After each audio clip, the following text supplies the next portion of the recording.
All right, we're out here, Southern California, Lake Skinner. We're gonna do a Tyrant 8 breakdown. Just really quickly go over the baits. Then we're gonna get out there and try and catch some fish.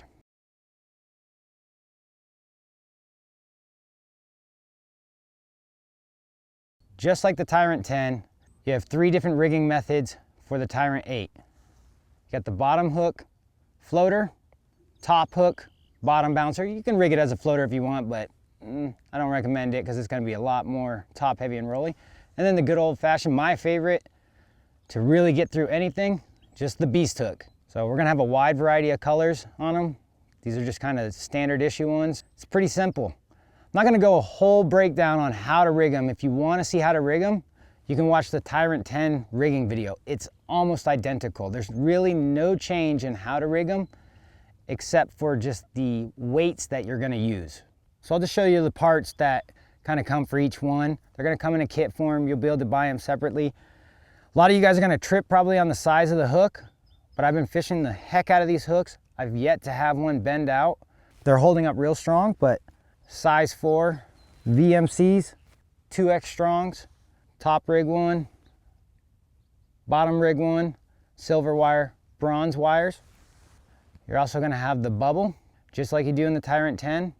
You don't need to drill them out. I know a lot of guys still think you have to drill it out, even now it has the plastic insert in it. You don't need to drill it out. When you cut off the point there, it should snap right in. Slides right into that plastic slot right there inside the bait. You can see how I fish them. I still use the pins just for safety. I say safety, but I don't want to cast it, the impact of the water cause it to pop out. So I'll still put the pins in there just so I know for sure that that hook is going to stay exactly where I want it to. And this is heavy wire. You don't need to change it out after you catch a fish every time. It's pretty malleable. I don't know how many fish have been caught on this bait. A lot of fish have been caught on this bait. It's still pretty much the same wire.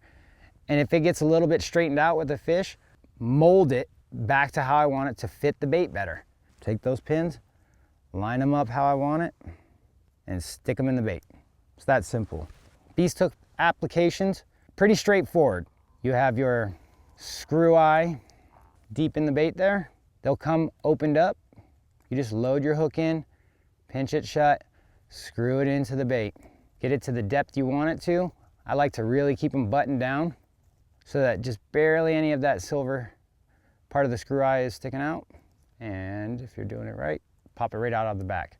Also, since this is one that I have already been fishing, caught fish on, just pull them out. They're hiding in here.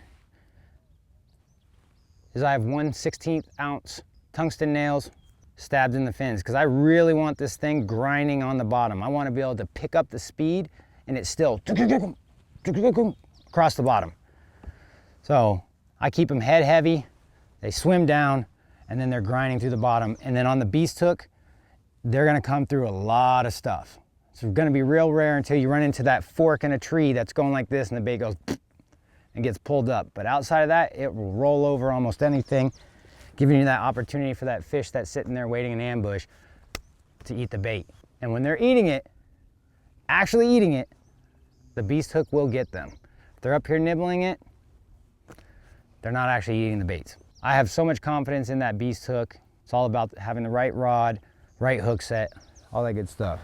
One thing I should note, I want to drill this home as much as possible. When you're rigging your baits, if you want to do your own home rig, you cannot tie directly to the screw eyes. You either need to have some type of wire rig contraption, how we have for the belly rig, or the top rig, or your beast hook, and you tie to those. Do not tie to the screw eye itself. What you'll end up doing is either popping the screw eye or you'll end up ripping the whole head case harness out because the wire rig, whether top or bottom, or the beast hook, it distributes the load across the bait versus all the weight being focused on just the head case harness to carry the whole weight of the plastic. Just keep that in mind. If you tie directly to the screw eye and not the wire rig or the beast hook eye, you're gonna yank that head case harness right on out of the bait. Just a heads up, please pay attention to that. If you're familiar with the Tyrant 10s, the Tyrant 10 is a much larger bait. The ratio on the floats is actually a little bit higher on the 8s. Since it's a smaller bait, tiny amounts of weight and water temps, current of the water will change how the bait performs. It's very temperamental. So I won't say it's like a high float at all. It's a low float. Especially if you're fishing fluorocarbon like I do, the weight of the line itself will pull that bait right down. So you have to make sure you kind of keep the tension going in order to keep that bait up top. Whereas the Tyrant 10, that thing is pretty much like a bobber if you're fishing it almost weightless. It's gonna stay up. So that's just something to keep in mind. It's still an amazing topwater bait. Obviously it just gets throttled and destroyed. This one, look at this fish is just over the last couple of days. So overall, that's the bait. Tyrant 8. If the Tyrant 10 was a bit too intimidating for you, this is gonna be it. It's a fun bait to fish. It catches lots of fish all across the spectrum. I think the biggest fish on it so far is 12 something. So it catches them. Enough talking about the baits. Let's put them in action. Let's go over the rod stuff so you know exactly what I throw them on, what I prefer, so you can have the best results so you're not bending out hooks or you're actually landing fish. For the bottom bouncing top rig and the floating bottom rig, I throw the Tyrant 8 on medium heavy working class zero rod.